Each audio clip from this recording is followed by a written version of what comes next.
नमस्कार। गेहूं से की पहली सिंचाई से संबंधित किसानों के काफ़ी भ्रांतियां रहती हैं और मैं बड़ा सरप्राइज़ रहता हूं कि एक बहुत बेसिक सी बात है जो अभी तक बहुत किसानों के समझ से परे है।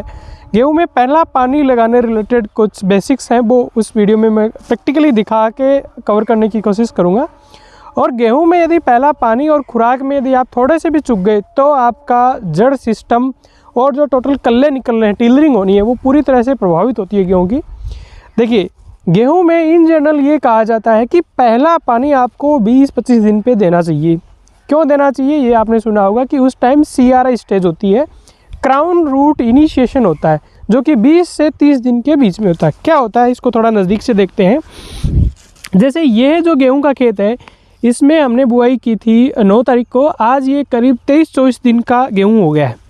इस गेहूं की, जैसे गेहूं की जो बुआई की जाती है वो आपके जनरली 4 से 5 सेंटीमीटर गहराई पे की जाती है। देखिए, इस पौधे को अपन उखाड़ के देखते हैं, इसमें आपको समझ आएगा कि क्या क्राउन रूट इनिशिएशन क्या चीज़ होती है और क्यों इस पे पानी देना इम्पोर्टेंट है। देखिए, ये गेहूं का बीज रहा है, ये वाला, और इस बीज से अब ये बीज ख़त्म हो गया है। इस बीज से ये जड़ें निकली हैं और ऊपर ये इसका जो कोलियोप्टाइल है वो निकला है। और ये जो जड़ें हैं ये आपकी टेम्परेरी होती हैं, सेमिनियल रूट सिस्टम हम जिसको बोलते हैं, ये अब ख़त्म हो जाएगा। होगा क्या, 20 से 25 दिन के बाद में ये जो इस जहाँ आपका बीज था उससे ज़मीन की साइड और आपके ज़मीन से लगभग 2-3 सेंटीमीटर नीचे ये एक आपको फुली हुई स्ट्रक्चर दिख रही है। ये वाली, ये आपको जो फुली हुई स्ट्रक्चर दिख रही है ये, और इससे ये सफ़ेद सफ़ेद जड़ें आपके निकल रही हैं। इस स्ट्रक्चर को क्राउन जैसी है, जैसे ताज होता है वैसी ये स्ट्रक्चर है। और इससे जो आपकी जड़ें निकलती हैं वो इस जड़ें निकलती हैं, इस प्रक्रिया को क्राउन रूट इनिशिएशन बोलते हैं। किसी और पौधे में अपन देखते हैं, जैसे ये पौधे में उखाड़ता हूँ, इसमें यह गेहूं का आपका दाना है वो उगा और इसका जो रिजर्व फूड मटेरियल है वो लेके प्लांट बड़ा हुआ। और अब ये गेहूं के दाना बिल्कुल ख़त्म हो चुका है और ये जो जड़ें हैं ये भी ख़त्म हो जाएंगी। अब पूरी लाइफ में प्लांट के कौन सी जड़ें रहेंगी, जो यहाँ से जो जड़ें निकलेंगी, यहाँ से जो जड़ें निकलेंगी, इस क्राउन से जो जड़ें निकलेंगी, वो जड़ें आपके पूरे सीजन में आपके प्लांट को न्यूरिश करेंगी। एक बहुत इम्पोर्टेंट बात, पूरे सीजन में इस क्राउन से जो आपकी जड़ें निकलेंगी वो ही चलनी है। ये एडवेंशियस रूट होती हैं, परमानेंट रूट सिस्टम इससे ही डेवलप होता है और यहीं से कल्ले निकलते हैं। आपके जो कल्ले, जैसे ये कल्ला निकल गया, इसका एक ये टिलर निकल गया, एक ये है। और किसी रोबस्ट प्लांट में अपन देखते हैं, जैसे इस पौधे में अपन देखते हैं, ये जो यहाँ आपकी जो गेहूं का जो दाना था वो बिल्कुल ख़त्म हो गया है और ये इस क्राउन से जो जड़ें निकल रही हैं, जैसे एक ये थोड़ी जड़ बड़ी होगी, ये जड़ें जो निकल रही हैं ये इसकी परमानेंट जड़ें होंगी और इसी से कल्ले निकल रहे हैं। एक कल्ला ये निकल गया, दूसरा ये, तीसरा ये। गेहूँ बहुत बड़ा हो जाता है, उसके बाद में हम कहते हैं कैसे कल्ले बढ़ाएं। यह स्टेज है जो डिटरमाइन करती है कि उसमें कितने कल्ले होंगे। कल्ले यानी जितने टीलर होंगे, टीलर के ऊपर आपका डिपेंड करता है कितने उस पर बालियाँ होंगी, बालियों पे फिर बाली की साइज़ क्या होगी, उसमें कितने दाने होंगे और अल्टीमेटली कितनी उसकी उपज होगी। सिमिलरली इससे जो जड़ें निकलेंगी वो जड़ें ही आपके वाटर को अपटेक करेंगी, न्यूट्रिएंट को अपटेक करेंगी। मतलब ये है कि ये क्राउन रूट इनिशिएशन हर दृष्टि से, न्यूट्रिएंट पॉइंट ऑफ व्यू से और इरिगेशन स्पेशली उसके पॉइंट ऑफ व्यू से बहुत ज़्यादा इम्पोर्टेंट है।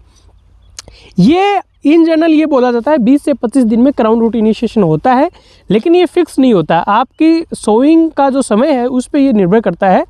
यदि आप बहुत जल्दी सोइंग करते हो तो आपके 20-25 दिन में क्राउन रूट इनिशिएशन स्टार्ट हो जाता है। और यदि आप लेट बुआई करते हो, जब टेम्परेचर कम आपका हो जाता है, जमाव आपका टाइम लगता है जमाव में, उस टाइम में क्राउन रूट इनिशिएशन 25-30 दिन पे भी हो सकता है। अब हमें ये जब ये जड़ निकल रही है, जो ये इस टाइप की जड़ आपके प्लांट के अंदर निकल रही है, जैसे ये आपकी जड़ निकल रही है, इन पौधों को थोड़ी मॉइस्चर इधर से मिल गई है, ये आपकी जब जड़ निकली है, इस टाइम हमारे खेत के अंदर मॉइस्चर होनी चाहिए। यानी इस टाइम में आपकी इरिगेशन आपके लगनी चाहिए। आप किसी स्टेज पे प्लस माइनस हो सकते हो, लेकिन यदि आपने CRI स्टेज पे आपने इरिगेशन डिले किया है और डिले आप कर ही नहीं सकते, क्योंकि ये क्या है, ये आपके जो ज़मीन आपका सोइल सरफेस उससे जस्ट 2-3 सेंटीमीटर नीचे है। इसमें भले ही बहुत नीचे डेप्थ पे आपके गहराई हो सकती, मॉइस्चर हो सकता है, लेकिन यदि इसके ऊपर जहाँ ये रूट है, ये जहाँ रूट सिस्टम है, ये क्राउन रूट जहाँ निकल रही है, यदि वहाँ मॉइस्चर नहीं है तो आपका ये रूट सिस्टम प्रॉपर्ली डेवलप नहीं होगा, आपके ऊपर टिलरिंग बहुत अच्छी नहीं होगी। तो इसलिए आपकी वीट में फर्स्ट इरिगेशन इस चीज़ पे डिपेंड करती है कि आपकी क्राउन रूट इनिशियल जब से स्टार्ट हो गया, ये मॉइस्चर डेफिशिएंट नहीं होना चाहिए कभी भी। इस टाइम में नमी की कमी नहीं होनी चाहिए। इस टाइम में यदि नमी की कमी हो गई तो एक तो ये होता है, इतना ये सकुलेंट रूट होती है, इसको यदि मॉइस्चर की डेफिशिएंसी रही तो प्लांट आपके कमज़ोर हो जाता है। अब एक बात है, इस टाइम आपको इरिगेशन देनी है, लेकिन आपको बहुत एक्सेस इरिगेशन भी नहीं देनी है। यदि गेहूं में आपने बहुत पहले इरिगेशन बहुत टिका के दे दिए, बहुत एक्सेस पानी दे देते हैं आप, तो जो येलोइंग होती है, जो पीलापन आता है, वो फिर उसको रिकवर करना काफ़ी प्लांट के लिए मुश्किल हो जाता है। इसलिए फर्स्ट इरिगेशन आप कब बुआई कर रहे हो, इस चीज़ उसके आधार पर आप डिसाइड करें। जनरली 20-25 दिन पे फर्स्ट इरिगेशन करनी चाहिए। लेट बुआई कर रहे हो तो 30 दिन पर कर सकते हो।